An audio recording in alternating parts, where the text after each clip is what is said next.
Hey everyone, Eric Watson here, freelance writer, player of games, writer of words, recorder of videos, and tabletop role-playing aficionado. Welcome to the DM Roundtable for May 2023. This is a chance for patrons and I to get together and discuss topics in tabletop RPGs, and by sharing our ideas, thoughts, and experiences, we can all become better DMs or GMs. DM Roundtable discussions are open to all patrons at every level of patreon.com/Rogue Watson. You don't even have to be an active participant. You can jump in here and lurk to your heart's content, and we are glad to have you. This month's topic, as determined by the Patreon poll, is death penalty. Thanks to the death save system, 5th edition is quite lenient and forgiving when player characters reach 0 hit points. Maybe it's too forgiving, leading our party to no longer fear hitting the floor. In a world of frequent heals and revives, are there any extra rules we could use to make death and dying a bit more impactful? Joining me for this month's DM Roundtable, we have Brandon. Hello. And Stan. Greetings. So, and Stan, I'm going to defer to you on this, and you can open up the floor. But I think, correct me if I'm wrong, did 5th edition introduce the death save system? Because I'm pretty sure in the very few times I played older editions of D&D, it was just, if you hit 0, you were just donezo, but maybe I'm misremembering. 3.5 has a -10 bleed out. So if you can go to -10, and you have options like if you overexert yourself, you're donezo. But if if you lay there, it gives your party a little bit of extra time to maybe get that heal in. Okay. But also you're very if you do an attack or whatnot, you've overexerted yourself and you're done. So I play in a 3.5 game, and we recently lost a character who he went down, and then just due to the nature of the foe we were fighting, they finished him off. We didn't get a chance to get to him at all. That's something I also want to bring up. But so there has been a Yeah, dying state in previous editions. yeah. It went to -10 hit points, and like each round, you can lose X number. Like I think it's either -1 or like 1d4 points going down. So there's normally at least 1 or 2 rounds that you might be able to rescue them, but they're kind of like in a slowed state and stuff. Do you like 5e's death save system, where once you reach 0, the only the player character on their turn has to roll death saves? I actually do. I think one of the things that we also think of as hit points aren't exactly hit points. It's a combination of it's luck, it's your health, it's luck, it's skill, all rolled in as a conglomerate to represent as a representation. So it's not the exact your health meter. It's hey, your luck's run out, and they finally got a hit in, and that's the one that knocks you down.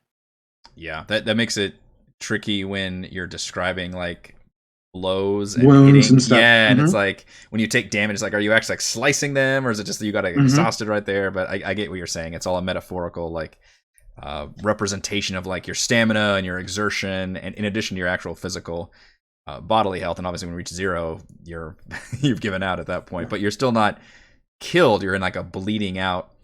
Yeah, you're unconscious, Yes. and yeah, I like the system a lot actually Uh, compared to others. And even going back in the old days, 0, you're done. right. So you know, Which like a wizard had like 2 hit points or something. Like you had like a D4, and it was just very hard to mm-hmm. survive. Yep.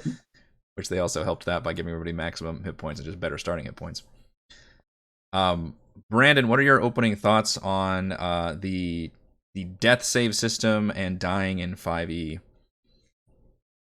It's interesting for me because I think they're kind of separate. I think the death save system is generally fine. I think dying in 5e is very difficult. I think it's very hard to keep a player in a death state.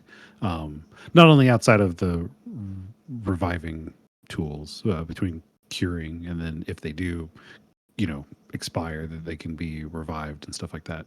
Um, my starting campaign that I ran was has been Tomb of Annihilation, and that fixes a lot of the problem of I'm not so worried about it, right? Because they know at this point that there's something keeping you from being able to be revived. So if you get to the point that you've got 0 hit points and other people aren't paying attention to what's going on, it's increased the stress level of I need either somebody to pay attention to me or, my character might go down. And everybody has recognized the importance of it. I think that's really helped the situation. I haven't run too many regular scenario type campaigns yet.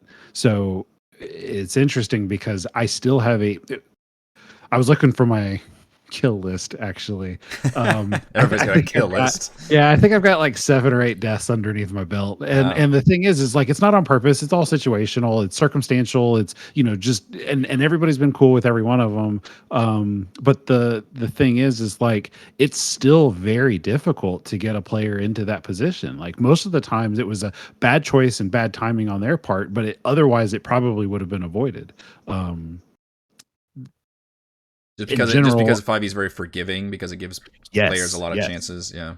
Yes, and that's ultimately the one thing that I think is overwhelming.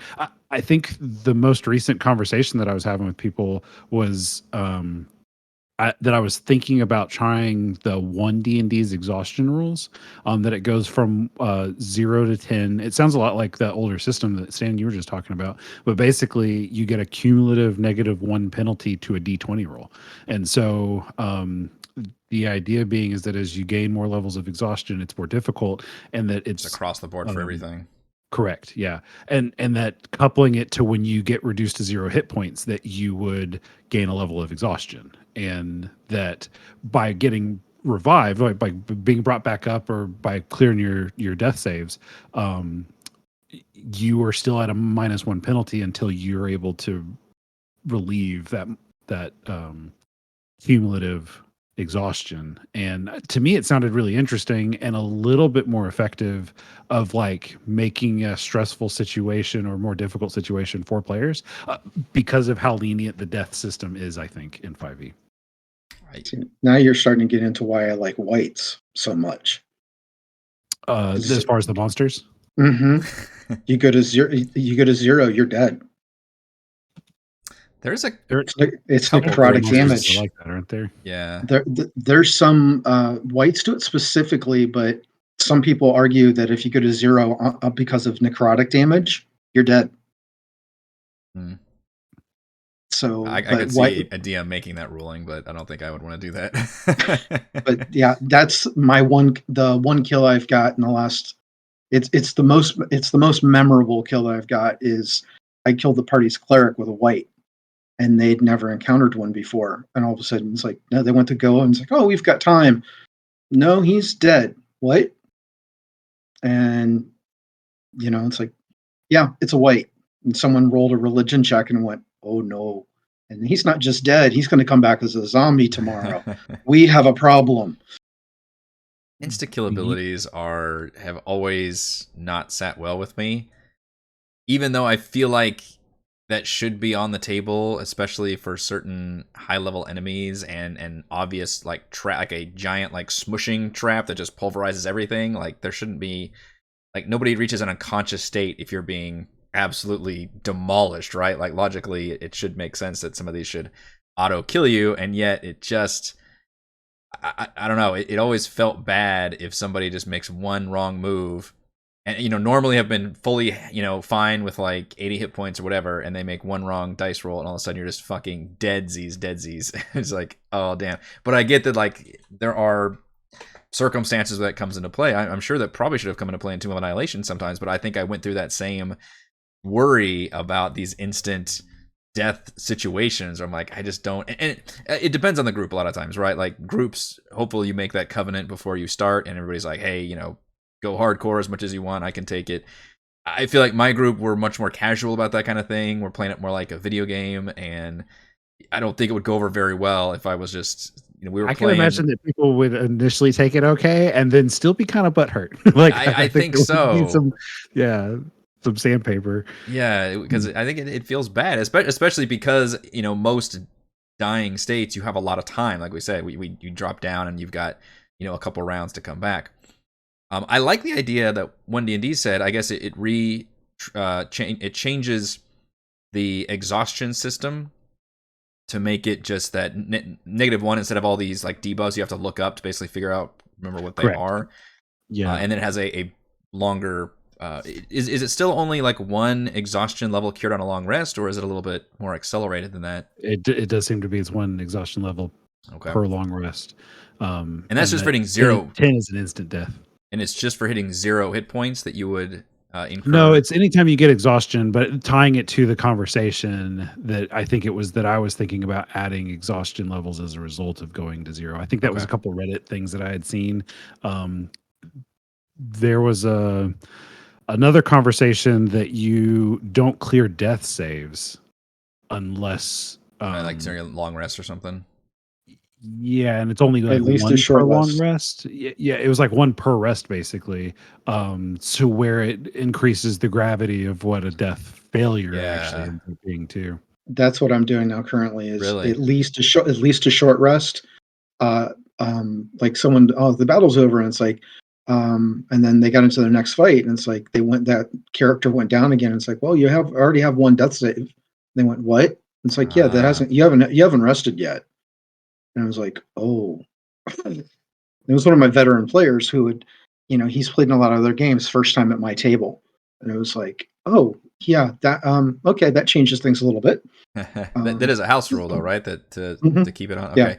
Yeah. I don't mind that either. That actually sounds pretty interesting. That does add what that helps solve, because the big metagame thing that a lot of guides put out there is like, hey, don't worry about healing anytime. You should always use your action, just maximize damage or crowd control everything, unless somebody goes down and then they're literally not able to do their action and stuff.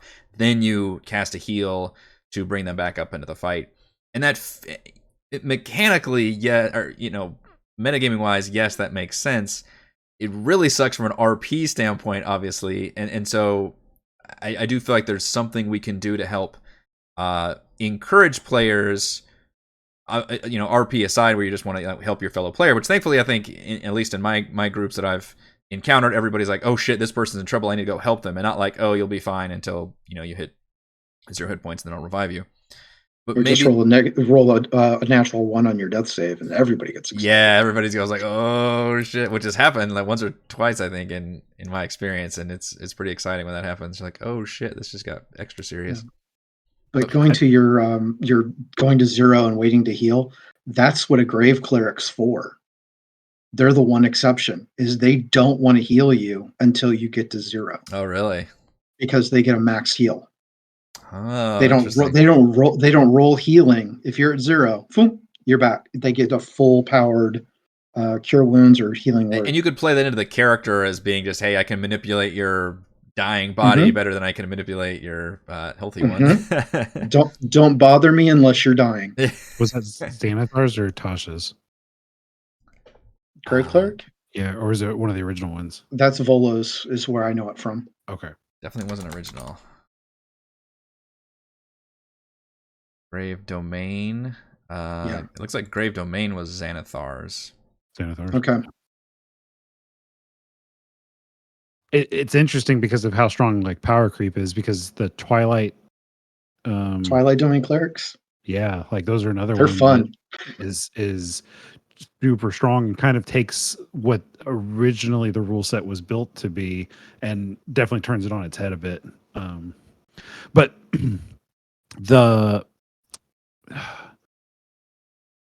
you guys were talking about those instant death things. I felt like there was, so 2 of my players in my game definitely went down to rock basically crushing them, something coming down. I feel like Clax in one of the Egyptian one that we did, I felt like Clax had a moment where he scraped by the skin of Eric's teeth, because he didn't want to pull the trigger. But for me, it was one of those where like I recognize sometimes that stuff happens, that a lot of the monsters, while they might be going after the next threat, I had one where it was a Giralon in the wreck of the Star Goddess. It's a stuck boat in the jungle. Armed they have the fight monsters. Yep, yeah, it's 4-armed gorilla. They have the fight on the boat, and they stay on the boat. They don't climb down. And so Gearlons toss him over the edge and then jump down on top of him, and I split the damage between the two of them, between the Gearlon and the person. But he ended up going unconscious on a bad, I guess, a high damage roll. Anyway, the choice that you have to make as a DM sometimes difficult, right? Because it's that thing that I think that we're talking about. Is it fun to watch your character die? No, not in the moment. In the story, which is what I relish, I stick on, does this make sense in a narrative perspective? The Giralon punched him in the face again while he was down on the ground. Oh, wow. Like, he wants to make sure that this threat that just attacked me with the big spell, this threat is done and finished. Solasta is a very D&D 5e adjacent game. Every single time you go down, the monsters or the enemies will finish you off. They will make an effort to make sure that you're done. And I think it's interesting because as a lot of good DMs and everybody trying to have fun at a table, I think we do go to pull punches. It really requires that conversation with everybody up front of what to expect in the game. Because I like the stress. I don't like that moment that everybody's like, this was fun. It's not so much fun. It'll probably be fun next week, but right now I'm not having fun. I think that's something I don't think I've ever done, is attack an unconscious player.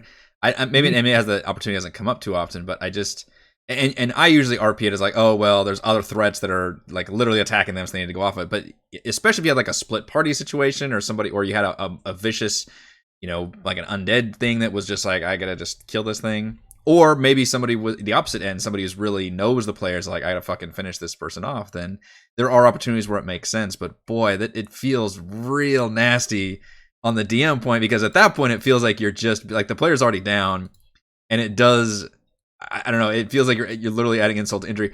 And also the rules, I believe, because you're unconscious, any melee attack against you is an auto crit. Yep. And if a crit hits you while you're unconscious, 2 death fails. It's 2 death fail. Yeah. So it's like it's a fucking double whammy to start doing that to somebody. Yes. And all you have to do is attack them once with a melee. They incur 2 death fails, and then once it gets back to their turn, like, they could be completely done. So that's what happened with the wizard. He got knocked out. He got punched. So two automatic death fails after that. It came back to his turn before anybody had a chance to go do anything to help him. And he rolled below a 10, and his face was just crushed. It was just like, well, he got punched in the face. So, yeah. Say what? His face. He got punched in the face. So, yeah, his face was literally crushed. Nice. So the thing is like, there was that moment. Like, I was like, oh crap, he might not want to come back. Like, there was the moment that I saw in his face. I was like, you know, the whole time everybody talks a big game. I can take it. Right. And then you put him in that situation, and they're like, my feelings are hurt. You've offended me. Yeah. But you have to be careful with certain monsters. If you're going to use them, you have to be prepared to kill your characters. Because, like, if you're going to play with ghouls are hunting for food. If they paralyze somebody, they're going to drag them off and start eating them. That's what I was talking about. But when it comes to certain monsters, like, it wouldn't make much sense for them to. It would be very obvious the DM is pulling punches, but I'm sure I've 100% done before, where this monster suddenly like breaks hours, off. Mind flayers, intellect hours. If you put them on the board, everybody knows. Yep, this is a fight to the death. Yeah. But different tables are different, and I think that's important, right? Like I think knowing how to read the room in the moment, I think, is important. You know, being able to use the fate system like you've got in your macros, I think, gives you a reasonable opportunity to be like, wasn't me. I've relied on that a lot. Either direction, right? Like, I'm not picking on you, and also I'm not avoiding you. So it was just the fate dice. What Brandon's referencing is I have a macro that, as long as you select multiple tokens, you hit that button and it just automatically randomly chooses somebody, like as if you were rolling a dice. Because there's a lot of opportunities where I'm like, gosh, I've got this enemy. There's 5 player characters there. They're all good targets. Who do I target? And it's just that has plagued me for years until I finally went with this. I find this macro that just allowed me to take it out of my hands and just do it randomly, which that has helped in quite a few situations where I use it probably every session that there's combat, where there's opportunity for a enemy to just attack somebody without me having to come up with a script for it. But even so, my goodness, if a player was unconscious, to include them even in the possibility of being attacked. It's something I know I need to get over because certain creatures should be deadlier, but it does add a big dangerous element. Good. I killed my niece's character in my family game with a mind flare. Oh my gosh. Stunned half the. So I play him with a full family. So I got 6 family members around my table, and I stunned half of them with a mind flare. And he started going down the line, got her first, and somebody made their save and screamed for help. And it's the only reason I didn't have 3 of them die. Wow. it was Pac-Man time with a mind flare, and yeah, that's my family game. What do we feel about the instant death stuff? To circle back around to that, because they're, I know like the or was it the Banshee? I think there's some weird low level 0 monster that has some ability that's like if you fail, you just drop to 0 hit point. I don't think it kills you, but you drop to 0 hit points. Is the Banshee? Yeah, Banshee will drop you to 0. The one that is hard for me, it's one thing with a monster. Like a dragon does, breathe 76 points of fire, and the wizard's only got 35 hit points. Sorry. Yeah. That's an insta death. So that I did change that in my house rules. That was something we've played with for a while, where I don't actually, instead of it being insta death, if you drop to your maximum as negative, if I'm saying that correctly, instead you incur a failed death save in my game. So I actually punched. I totally give the players back that one, and just and even then I'm willing to even eschew that rule and just like because I don't want to track negative.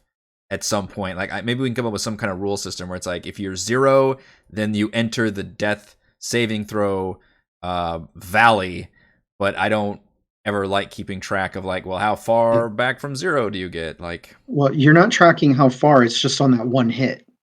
So if you're staying there, if you're staying there at 30 with 35 hit points, and Balagos comes in and breathes on you and does 76 points, you're done. Mm-hmm. There's nothing left of you. But the one that always gets me is fall damage. Like if you remember from Forge of Fury, you guys are on that bridge and Heather's letting you guys make like 3 saves to keep you from falling. It's so funny that she was like, I want to play this deadly, and then we all started fucking up this bridge, and she's like, all right, I gotta give you guys as many opportunities as possible to survive. Like the first scene, wasn't it? It was our first like danger, I think, scene. Yeah. Yeah. That's the hard one. Now you're in that chair. Now it like sucks to start having people just a domino effect of failure. Yeah, that's the hardest one for me is, someone you're playing with a second level character and they fall 60 feet. Well, we'll see how you do. Roll those dice. Fall damage is like, sorry, I was gonna say it's so weird in D&D, the fact that it does its job early on where it becomes appropriately deadly for big falls, and then at some point the players have so many hit points where they basically just follow superhero rules and they can just get punched through walls and fall down off buildings, and it just barely phases them even if they take that straight up damage. Like it just a d6 for 10 feet like does not scale for the amount of hit points they have at a certain level at a certain point. Agreed. Even with a monk able to like it kind of lessens the effect of the monk's ability to do the slow fall thing. The fact that like, oh yeah, where you can negate that like 30 damage, but I've got 100 hit points anyway. So 2 things. I've got, I guess, 2 conversations related to this instant death thing. So the monsters, quickly looking it up, there's 10 of them in this article. It says Intellect Devourer, Will-O-Wisp, Bodax. Demi-Lich is one of them, I know. Banshees, Sea Hags, Shadows, Specters, Beholders, Mind Flayers, and Liches. So the, Will-O-Wisps, I think, are like a fun, scary thing to use that is like such a glass cannon of they're kind of hard to hit, but if the characters are a certain level and can definitely hit above the AC number, then it's slippery slope type fight. Bodax, I think, are interesting in general, but that's another one where it's a slippery slope. And I think that's what most of these monsters are, right? Most of the monsters are manageable unless things start going sideways. Yeah. I'm not opposed to instant death situations, because sometimes just stuff happens, right? Accidents in real life suck. Like it's a situation, and I don't mean just vehicle accidents or whatever, but sometimes the way people have passed is just a bad situation. I think the fact that you can re-roll or revive a person helps kind of that situation. Yeah. But I did have a player, my first actual death from a character was on Firefinger, and it's a multi-tiered tower where these flying monsters are trying to grab people and literally throw them off the tower. That's the whole point of these monsters at this point. And the wind's whipping, and you've got a small 2-foot ledge that you're supposed to be doing checks on to see if you slip and fall. The whole system of this dungeon is designed to make it to where you're probably going to fall.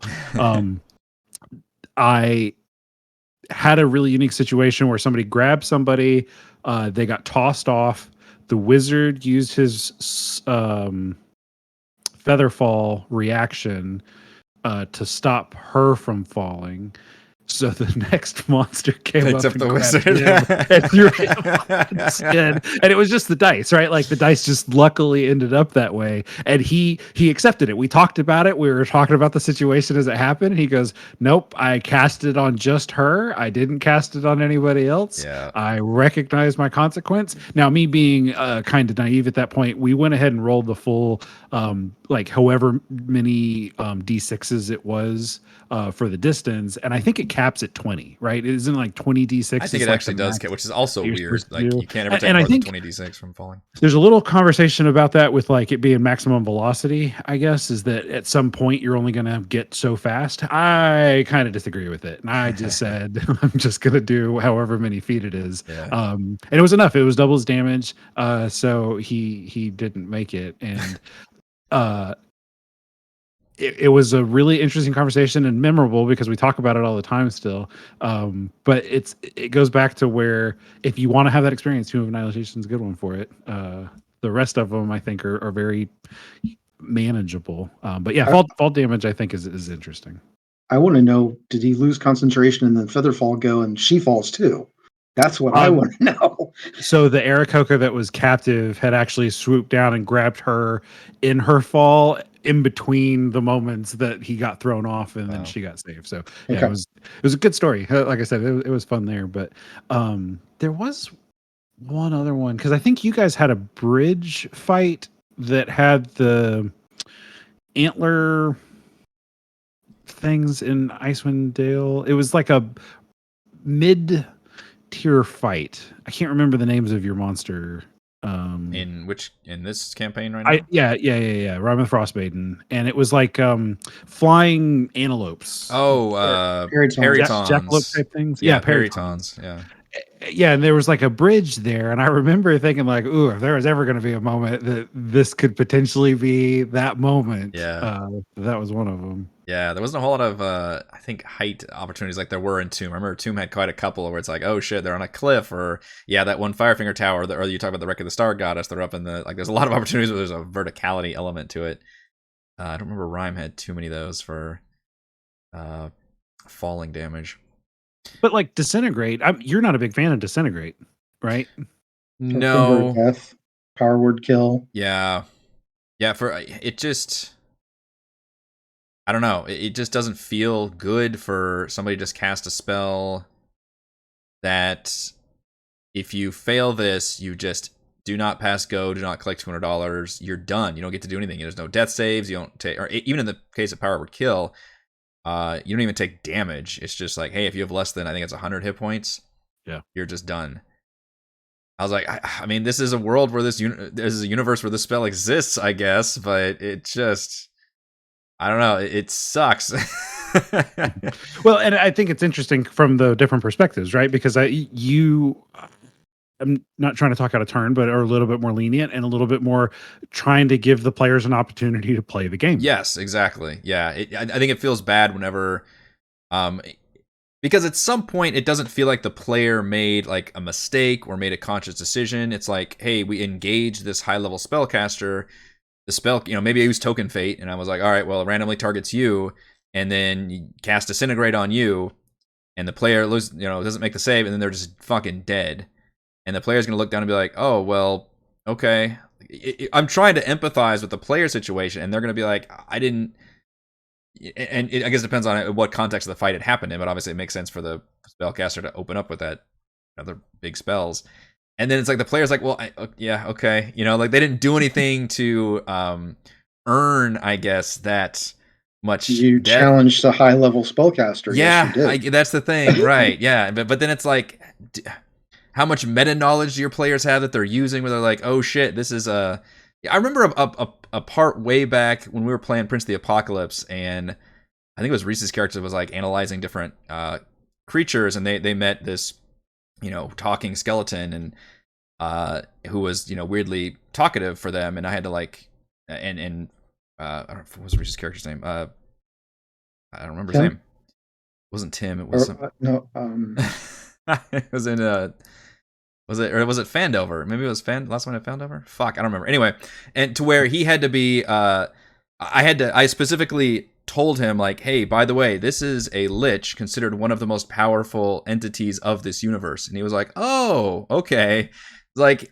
Meta knowledge is a thing that like even the best of players aren't going to be able to separate themselves fully, whereas the opposite is hilariously true also. Or if your newbie players are going in there like, all right, let's go fight this big spellcaster, and there's the DM, you're like, all right, well, the spellcaster has this spell called fuck you, and it just kills you instantly if you fail the save, and they're going to be like, oh, well, that sucks. I didn't, maybe we wouldn't have fucked with that guy. So I don't know. That's where I'm coming from, where it's like I just feel I don't know. It feels bad, and I'm sure. Yeah, and yes, I am a very lenient DM. I totally get that. I'm on the opposite end of the spectrum for the the hardcore roguelike challenges, but and I think it varies from table to table and group to group for sure. But I still am not a fan specifically of those kind of spells. Now for in the case of like Tomb of Annihilation, where there are like pulverizing traps or things that look like, oh shit, if I fall in this, I am completely destroyed, then that I'm much more, I'd be more willing to kill player characters in. Gotta make that distinction. Because at least that time the player is making the choices, they've seen it laid out, and it's not just me, like, or the other thing is, oh, you stepped on the wrong pedestal, and all of a sudden this thing comes up and casts Disintegrate on you, just instantly die and you're vaporized. Like that kind of shitty. But if it's something that's a little more, I don't know, makes sense, then I could see being a little more lenient on it, I guess, or not lenient on it, I should say. I have used Disintegrate twice. One was a fountain that I changed some of the rules. I gave them a chance on a wisdom save. If they failed the wisdom save, they would be compelled to drink from this fountain that did a variation of things. He rolled low on the save, felt compelled to drink. He rolled bad on the table on what the options were, and then failed that save too. It was just like this cascading problem. That at least is better though, because you had multiple dice. I did try to make it into that where, part's a little better. And then one of my characters in the very last fight of Tomb had just Sarah could use Disintegrate against him, and he failed to save there, and it was so anticlimactic for him. Now for everybody else it was still tense, right? Like it was they were on the run, they knew what they were doing, they were trying to get out of there. At that point they knew they couldn't win, and it was like just a parting shot that he took. The pulverizing stuff, I think it just does depend on your players. And I think at the end of the day, yeah, you really do just have to know how to read the room. Have you guys ever played, I'm going to change topic slightly, Dread RPG? It's a Jenga tower that I've seen it. It's an in-person thing. And I know most of your stuff's online, but it's an in-person thing, and I've really liked the mechanic. You use a Jenga tower, and each time a player has to make a decision in something, they pull a block and then they put it back up. And if they're the one that knocks the tower, their character's dead. And so, like, to make it intimidating, I wouldn't know a way to make that part of a D&D thing, but like, it's such a cool mechanic because like you're actively like it's build the stress level, it's gonna fall at any moment, and then the success of being able to pull it correctly and then place it back up and then you made it, but the next person's screwed. Visually I don't think you could recreate it, but mechanically you could make some system where there's like a deck of cards or something that you're drawing from, and then all of a sudden there's like a deadly one in there somewhere that and maybe that card, maybe the deck gets thinned as you're making more decisions. And everybody that knows, ratchets up. there's only so many. Yeah. Right, and that ratchets up the danger level. One thing I did introduce, I am a lenient DM when it comes to death and dying, but I introduced a penalty system for reaching 0 hit points because to go off that thing I said about earlier about people saying, well, I'm not going to heal you till you hit 0 hit points, or if you're a grave cleric, I guess you're like, well, fuck you, I'm not going to heal you till you hit 0 hit points because that's what I deal with. However, in my games, you have a chance, which I'm thinking about changing this into a automatic, of sustaining a lingering injury, because I liked it when video games would have some kind of debuff. Now, there is a debuff system if you use Raise Dead, which is like a -4, I think, on everything, and then it goes away. It's 4 levels of exhaustion. I don't think it's 4 levels of exhaustion. Is it 4 levels of exhaustion? I think it's 4 levels of exhaustion. I was talking about they had some kind of cumulative debuff, I think. But I was kind of inspired by that to say, well, I think dropping to 0 hit points should have a penalty. Because in my games, and I imagine a lot of games, people drop to 0, but they don't die. They'll come back up. Players have, a lot of healing opportunities to get them back up there. You are correct. It's -4. It's -4 and goes away 1 per day. Okay. Yep. Which I'm pretty sure we even ignored for the one time we raised a player character in my game, because that just seems like a pain in the ass to keep track of over. I mean, how many long rests do we take for like a month of real time playing? Like, it's maybe Celeste was one of the first people that went down, right? Like, she's the only one. She's the only one. Yeah. Trivia question here. She's the only one that's actually straight up died in Rime of the Frost Maiden. Yeah. And I believe in all my campaigns. That's I think Theron died like at the end of Tomb, but it was like an epilogue because they had that trickster gods on them, so nobody was technically dying in that fight. But that was the first one that happened like kind of mid campaign. But then they were able to raise her later, and then I think I just ignored that penalty thing because it seemed like a pain in the ass to keep track of. Exhaustion would have been a better one, frankly. I think saddling somebody with multiple levels of exhaustion might have been better. But then the weird thing is, in that case, in our game, she was a zombie, a spore servant, for like 5 or 6 or 7 sessions. And so you just, as a DM, I think you have to make the call where it's like, you've paid your penance at this point. Like, you had to spend this many sessions as a fucking zombie without any abilities or anything. It just felt horrible to like, oh, now you're back from the dead, but now you're like super debuffed and everything. Like, no, fuck that. Like, so it would have been different had they immediately, I think, gone to a cleric like right after that dungeon and just, pulled right up to the hospital and been like, hey, we need to revive real quick. And then I could see, okay, well here, but you're gonna be, have some kind of penalty system for dying. And then even if you get the raised dead. But in that case, I think because the players had to spend so many sessions, because I had a big event happen right after that, the Shardland Dragon thing, they couldn't get revived for like 7 or 8 sessions or something. And so I think I ignored that part of raised dead. But I introduced this lingering injury system. I say it's from the Dungeon Master's Guide, which is a variant rule that I adopted. I think I might have modified a few of the actual injuries themselves. And it's something we've actually been rolling with for quite a while throughout the years. To mixed results. The players obviously don't like them, but they're not supposed to like them. It's just, it's supposed to be something that's a pain in the ass to keep up with. But it avoids the exhaustion system, but it keeps the fact that this should be a ongoing debuff that you have to deal with.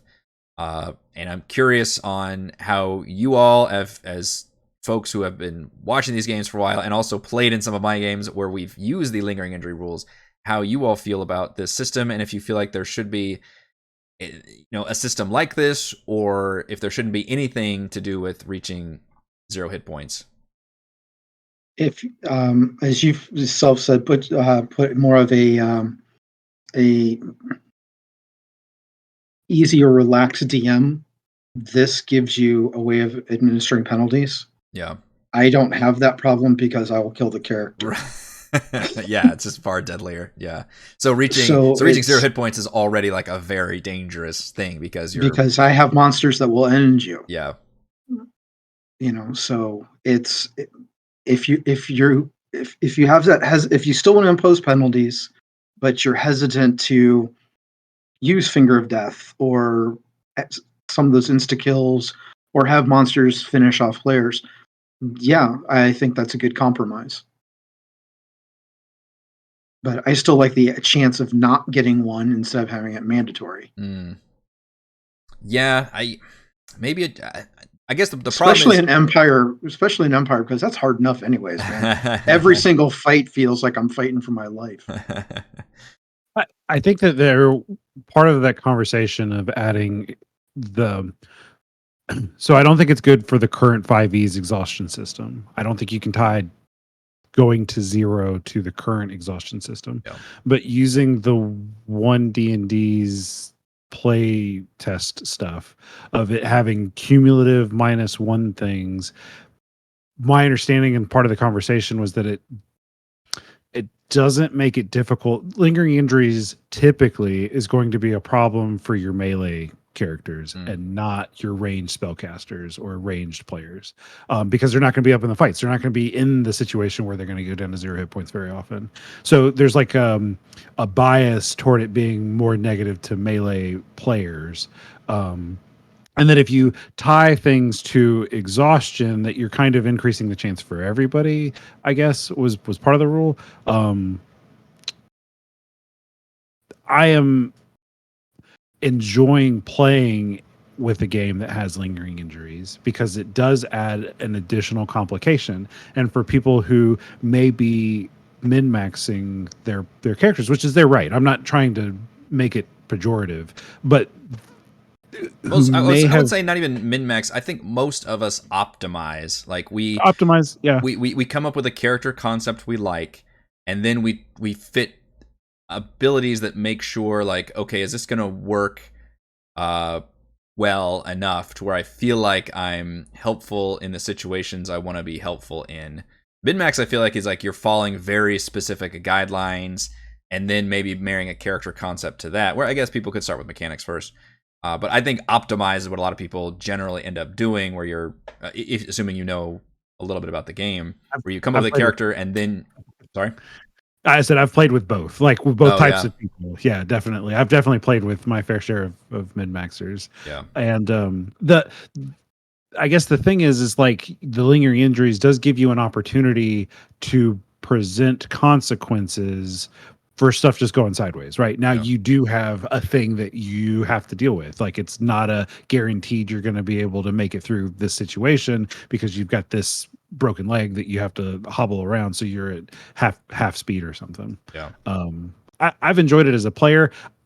I'm kind of like Stan. I don't know if I'd institute it in one of my games yet. But that's just because my games are a little bit more, threatening, I think. Yeah. So that's an interesting compromise, and I feel like I did do it because I generally don't play very deadly games, but maybe if I start going down that direction, maybe I need to back off on the lingering injury thing, or maybe institute what 1D&D is doing. I will say the only way I would ever be able to feel comfortable with any kind of numerical cumulative debuff is if we're playing digitally and the character sheet automatically does it, because holy shit, there's no way I trust my poor players to keep track with, like, oh, I'm at a -2, I gotta apply this to all my things. Whereas if we can, I know the Pathfinder sheet in Roll20 does this. It has all the various status effects on the character sheet, and you just check which status effect that you're affected by, which I thought was amazing. If you watch my Pathfinder beginner box review, I was like just blown away, stars in my eyes about their character sheet. And you could just check on the various status effects, and it would automatically apply all those specific, either mostly debuffs, to your character sheet. So if you were, flat-footed, it would automatically give you, I think it was like a -2 to AC or something. I was like, man, if you could do that in a D&D 5e or 1D&D sheet, then I wouldn't have any problem using that kind of system, as long as it was doing it all on the back end. In terms of those, specifically those because one thing I've always liked about 5e is it doesn't have those modifiers that older editions have, that Pathfinder has, that Shadowrun had, where it's like, all right, I got to remember, this gives me a +2, this is a +3, this is a -1, and I got to fucking do this long ass algebra math equation to do everything. I don't want to do that. I don't have time to do that. I want to do that. I love that 5e gets away from that, and it's like, look, advantage, disadvantage, pretty much all I got to worry about. I was like, oh, that's amazing.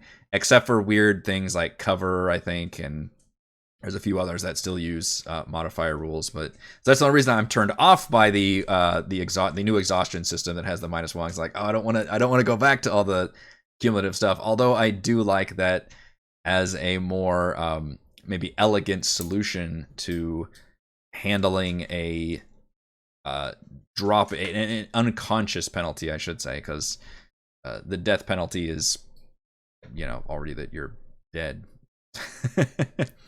In terms of death, how often are your players revived? And I know, Brandon, you played in Tomb or DM'd Tomb, which that's not on the table, right? During Tomb, I don't know if you've had other experiences. They reroll. Yeah, I have a reroll character. Not had any other characters go like, because I've played in Dragon Heist and Lost Mines of Phandelver, and in either one of those did we have a character die that needed to be revived. So yeah, no, I don't have any personal experience with it. Stan, have you had any experience with players getting revived or raised? Or it depends on their level. Characters, I think it's a little bit of a throwback to the old school. Characters under 5th level, you don't see it. Right. Well, I think that's still a case. I think Revivify is the lowest one. I think that's still a 3rd, right, which is 5th level. It's a 3rd level spell that you have to have a 5th level cleric for. Yeah. Yeah, those characters, you're normally rerolling another character if you want to keep playing. 5th, there's a chance, but also it's how much money does the party have? How far away from town are they? Do they have a chance to get there? Like if you're playing Phandelver, you can be a couple days away from town, and there's still not a cleric there that's high enough to do a raised dead. So even if you had the cash, you have to go all the way to Neverwinter to have a chance. Yeah. And that's several days' journey. So you're already, well, I hope you have gentle repose prepared, because it's not gonna be good. That's why when I ran Forge of Fury, the cleric's the one that got killed by a wight, and they're going like, we're over. He's gonna be a zombie tomorrow. He's not gonna like that, and we're a week away from town. Let's throw him in the Forge, and that's what they did. So, yeah, it depends. If there's a chance of being brought back if you're 5th level or above. But if it's under, start rolling. Yeah, so we had my one experience with a dead player character. Ironically, got turned into a Spore Servant zombie, and then they were able to. And I just gave it that character sheet back to the player and be like, all right, well, I forget how the exact thing went, but they were able to convince the Myconid, and I think they had saved the Myconid too, to like basically hand over the contract of like the Spore Servant control to the party, and then they were able to have this kind of zombie character. So it was a weird kind of like, we never had to roll a new character or anything. You just got to keep this with the I think assumption that they were going to be able to raise her.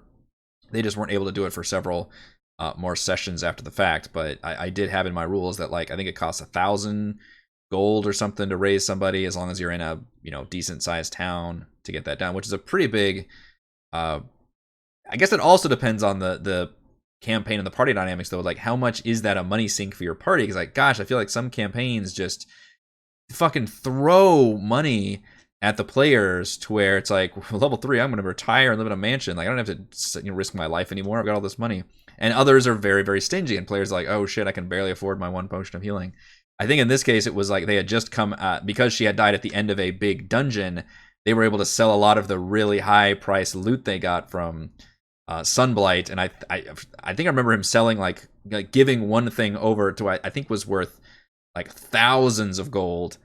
I forget how to like literally like maybe 4,000 or 5,000 gold. And he's like, all right, Ray's dead, and I'm like, yeah, that's fine. It was that was worth it right there. Did you have a conversation with Rochelle about that? Like, did she want to keep the character? I do remember having a conversation specifically about that. Yes, whether you wanted to. I basically said you can either roll up a new character, or you could, because of the unique circumstances of the situation, you could continue playing as this zombie version of your character, but you don't have any of your monk abilities, and you barely don't even have really a will of your own. But you could presumably be resurrected, but I don't know when that's. And I think the players already had known at that point, like, we're gonna have to go and chase after this big like dragon threat, and hopefully we can raise her as soon as we can. And then just ended up being multiple sessions afterward. But yeah, that was always on the tables if she wanted to play something new. But this was totally uncharted territory in terms of, normally when I think my players go into the campaign thinking they're going to end the campaign with these characters, and that's kind of how I've always felt as well. You picture as, kind of a party-based video game where it's like, well, I'm going to reload my save if anybody dies, or it's game over if anybody dies, so that's not going to happen, versus a like an XCOM style. There's probably better examples where your roster has deaths in it throughout, and it may, you may have turnover in your squad that are not the same crew. And I'm always fascinated when I read like subreddits and stuff that talks about like, oh yeah, we had like 14 deaths in our campaign and none of the same characters that started finished. I think, Stan, you've had some experiences with that, and I've never been through that, and partly it's been I'm a very lenient DM, but I don't know, we just haven't had that level of turnover before in the middle of the campaign. And even when we did have somebody die, they were still like, no, I'm going to ride this thing out, and hopefully I could just come back and get revived. So maybe it was just because it was such a new thing, and because of the unique circumstances that we never, it never felt like we came close to the rolling a new character choice. Although we've had a metamorphosis from to where one character start as it kind of ended as completely different.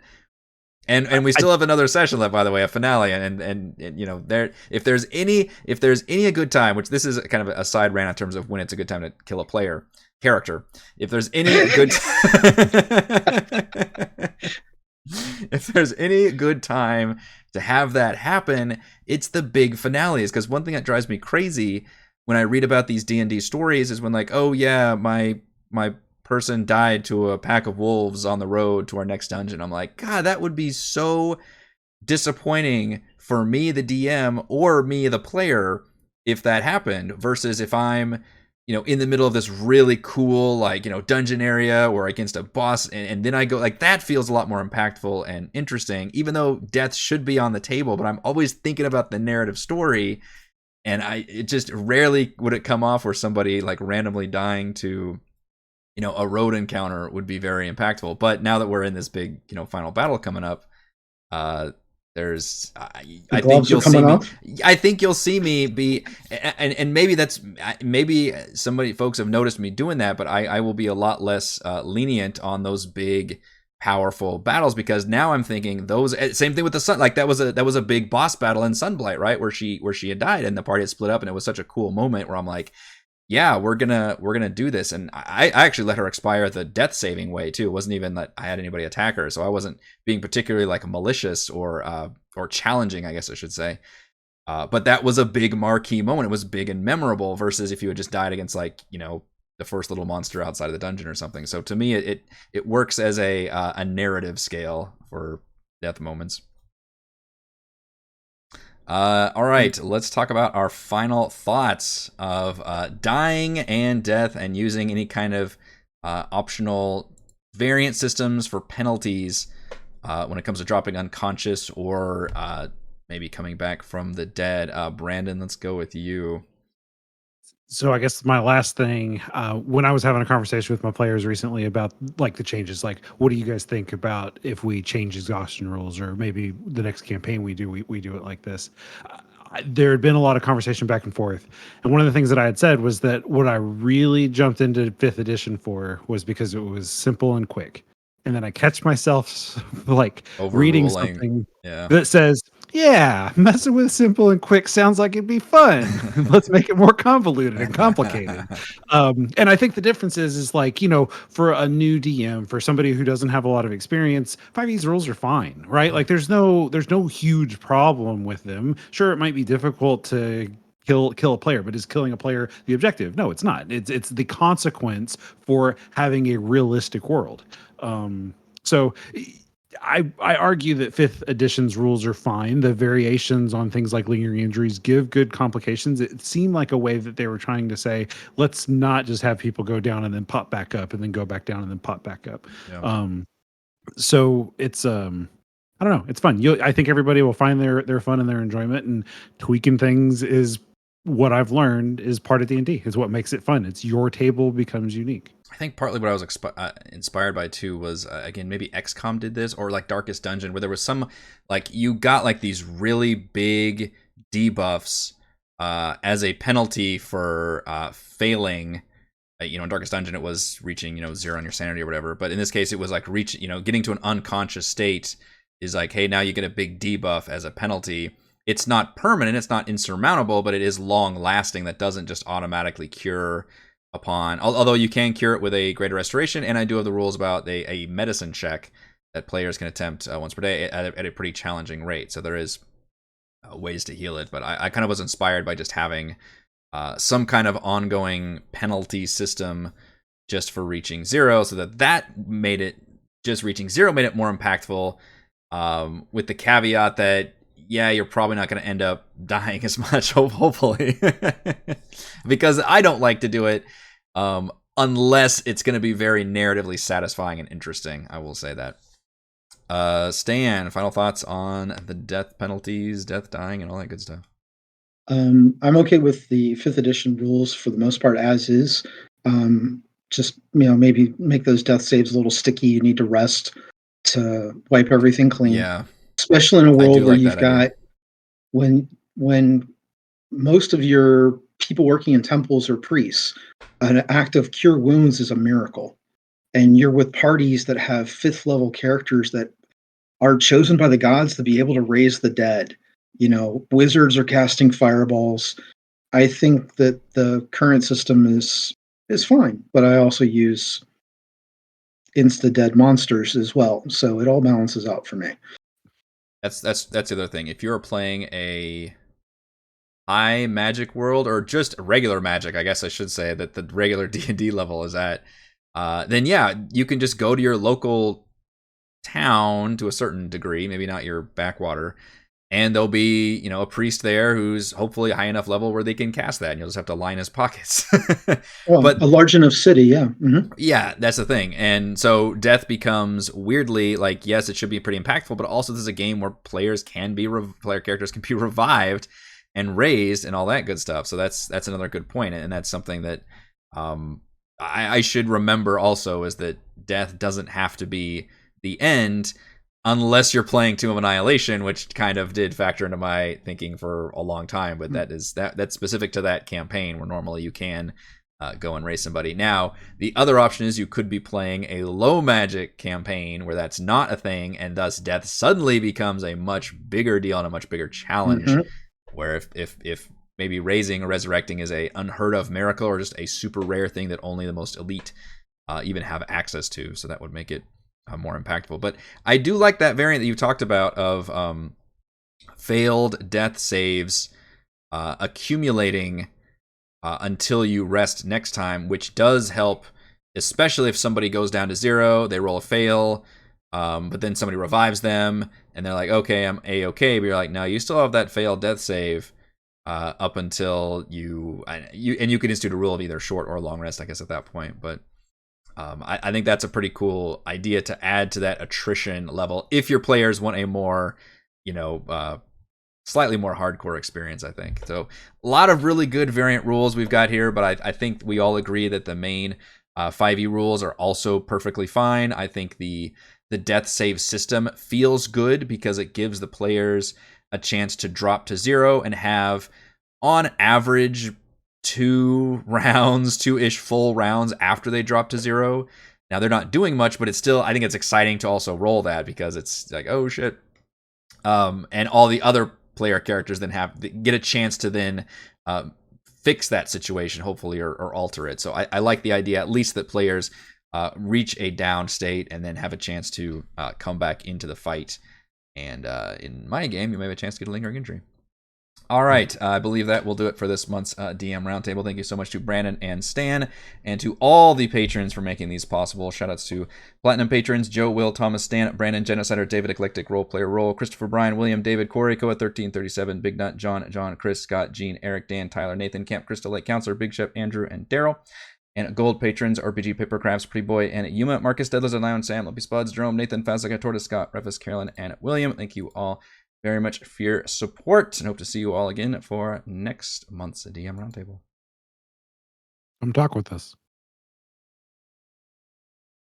I would like to be fisted up the shaft.